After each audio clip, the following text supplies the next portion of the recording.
All right, we're going to go on to Policy Advisory Council. Kevin? Policy Advisory Council met on October 6th. You have a couple that are pending, or that are tabled, and then you have some proposed revisions. Field trips, we still need to work on. I think for purposes tonight, we should start, there's a couple of quick ones. If you flip behind the notes section, the Board of Education committees, it's the recommendation from the Policy Advisory Council to leave as is. The bottom part that says nothing in this policy limits the authority of the superintendent or designee to create and use committees that report to him or her or to other staff. So that that covers the advisory councils and the way we're doing them. So it's the recommendation of the committee or the advisory council to leave this policy as is. I think you wanted to highlight the first sentence too, that says the board may establish committees. Right. That was the other reason. Right. We're following what this policy says. So it's not that we're required to set up. Right. No. Then the next one, 310, General School Administration. The implementation of equality, specific goals and objectives. So after our discussion tonight, basically what we would be approving is the exhibit that we would bring to you. We bring that goals chart and that performance indicator chart to the board in November for action. If they approve those, then we would have that as an exhibit to this policy. We could, if we do the one before the other, we could approve this at the next meeting too. Which one? If we approve the goals and then approve the policies after, we could approve it that evening. Okay. Okay. And if the board feels there's been enough discussion, I could always put the goals in the consent or just make sure they're on the agenda before. Right. The fund balance, 4:20, there was only one recommendation. The school district seeks to maintain a year-end fund balance no less than, and we just made it one number, 20% of the annual expenditures in each fund. There's two policies that have fund balance, the other's 412. What does that So say? that one says, the Board of Education should target an operating fund balance of not less than 33% of expenditures representing approximately 4 months of operations. So whatever we do to 420, there's two of them that need to be What was that number, Mike? 412. 412. Shouldn't that be under here, under cross-reference, 412? Cross-reference is 410, but shouldn't we add 412 as a cross-reference? I'm wondering if that Makes was an sense. individualized policy. When you take that Tim, out? remember when we did, No. Mr. Welch, remember when we were looking at these and how ours go by 10, 20, 30? Yeah, but So you're I'm wondering supposed- if that 412 was something that the board of individualized. It could be, and they forgot to put it, but you could still put a reference in Right. any of them, so. So we either will reference 412 with a change in it, or see if we're gonna leave some percentage. So if we did 412 to follow the same verbiage as what we have in 420, we'll be all right then. We could do that, Yeah. too, yeah. And they, maybe they should be combined. I mean, I was gonna say, maybe we look to Can we pull do that? 412 off. Yeah. If All I it know is doesn't that- end in 5 and 0, that's one we created individual board ourselves. All right, so let's take off 412 and use 420 as the one we're sticking. Well, if we're going to We'll have to take a remove it, look, we would though. have to do a first reading, wouldn't we? If we are going to remove that from the books, we'd have to make that recommendation and then remove it the next time. We could do that. Yeah. So I could move putting 420. Although we could say that this is the first reading if we wanted to. But I mean, you're completely eliminating it from the book, so I think you have to give community an opportunity to Okay. comment on that. Well, I think you should Let's look take a look at yeah, I it and think you see if should- it makes sense to Right. combine. I think we should hold on bringing 420 to the board till Right. Yeah, December. we'll look, okay. I just wanted the fund balance Good point. I had- addressed on the two policies, and only one came up. But Okay. 412 is the other one, and I'm We'll not saying bring it we to the need to November eliminate it, call. but Yeah. Mike, why is there a 20, where did the 20 come from? That's, You adopted it on June 9th, 2009. No, but why would they, 33 was suggested because it would cover 4 months. They Is always 20, is there a reason why 20 is a good number? Tim, can you speak, If- McGinnis, can you speak to the 30%? first, Mike answer. Hold on, let Mike talk. first 412 says that the operating fund balance should not be less than 33%. That's multiple fund balances combined. Okay.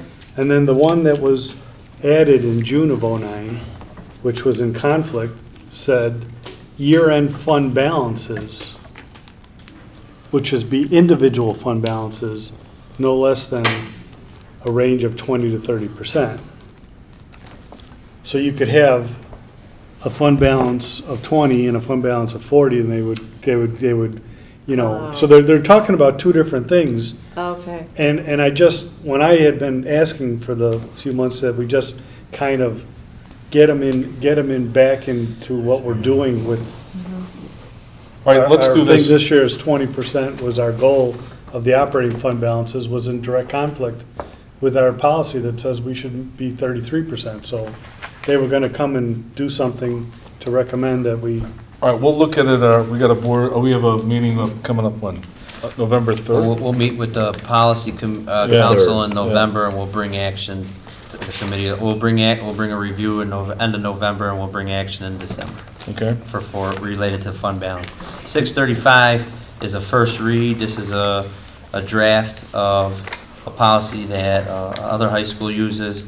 It's something that, you know, as we look at our financial situation, we put this under instruction that basically we set a course minimum for a course to operate or run unless it has board approval.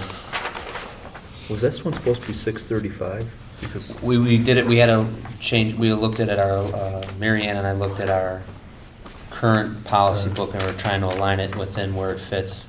yeah, but as the a separate- IASB asks that if you're drafting your own policy, you don't have it end in 5 or 0. I thought we had one that was left open, but we No, can it's check not- that. It's not a question, they Yeah. want them to be Yeah. open, so they can tell that's their policy. We can look at that, that's not a problem. Okay. okay. But more or less what the board needs to see before we would bring it back for action is this is setting a minimum so that at least the board could identify when we're doing finalizing staffing, you would have a clear picture to see what courses are running under 20 students and whether or not you approve of those expenditures going forward. So this would be a first reading, Yes. Yeah, and give public an opportunity to yeah. comment. All right, and then field Can I- trips we're holding, right? Yeah, Matt, let me make one other comment, Yeah. because there was some discussion on this one of whether we should put qualifications in there. For instance, there's, for special ed purposes, as a for instance, you That's couldn't, good. you'd have to be under 20 in many instances. And what we came to a consensus was, Pam wasn't there, but let's leave it at 20 and have a discussion so that people know. You know, some classes have to be under smaller sizes in many instances because of the state requirements. Do you want, well, you could put unless, We know, state requirements. we could have said that, but we Yeah. decided not to. So that agree. even if it's got to be 15, if that's a good number, Pam, for some class, Yeah. because of a state requirement, that they're brought before and the public understands, there's a lot of, you know, when you're looking at an average class size, the fact that the state requires smaller classes, it skews the numbers. You could never like hit a 30 on average probably, right? Okay. Okay, Just for additional clarification, this does not necessarily, what this is on a registration. So after the schedule comes through and potential students are conflicted out, we can actually have a class running at under 20 that didn't go in front of the board. That's Right. correct. Okay, I just, And you suggested we look at LTs, and we used exactly what their. yeah, verbiage no, I was, just so- want to make it clear to, Except for the number. okay, and then field trips we're holding on, we want Yeah, to take that back just- to review? We need to talk as a board. Now, we do have the discussion of James, but I think, so Todd said basically, obviously, he's mentioned in that email, you had the same email I saw, that we should look at 6:240 and address that. But he said basically there's 3 types of field trips. And he said, you know, there's a general one-day field trip that maybe happens during school hours where the biology class is going to the museum or the planetarium or whatever. And he's gonna work with us on our permission slips and some of those things. Then you have like the band field trip where it's not a required field trip for the curriculum, yet it's being fundraised for at the school level. The kids are using the uniforms, the school, some of the school's capital in regards to their instruments, the school name, to march, some of that stuff. So you'd want to have an approval process and a release form to that type of field trip. And then the third field trip, like something like Mr. Holt brought forward tonight in regards to going, out of the country. It's totally not, it's just, it's an extra learning experience for the kid that really, it's probably in the best interest of the district to really look to where it's separate away from that program, or at least provide a permission slip where the district has absolutely no liability or ties to that. So he gave you an example, and the policy committee could review this again and bring a recommendation to you in November that either, here's an example of a form that waives some more liability, but he said it's hard to somewhat uphold for students under 18. He also gave you a second option that you can read about, where the district basically sends out a letter with that information saying this is not a district field trip, and nor will it assume any liability or anything of that nature to it, and not use, and Mr. Holt would have to, or a group would have to organize that meeting off campus somewhere and, get students that opportunity. You could read Todd's email. I think with the current time it is right now, and we have students videotaping this Yeah, I know. meeting, I think we should let the policy committee, our council work on this month, and then come back to the board in November. And I think what we should do is prioritize our work so that we can address the Costa Rica trip that was talked to us tonight, and then also draft some policy to go forward for future presentations that come to the board in regards to field trips. Okay,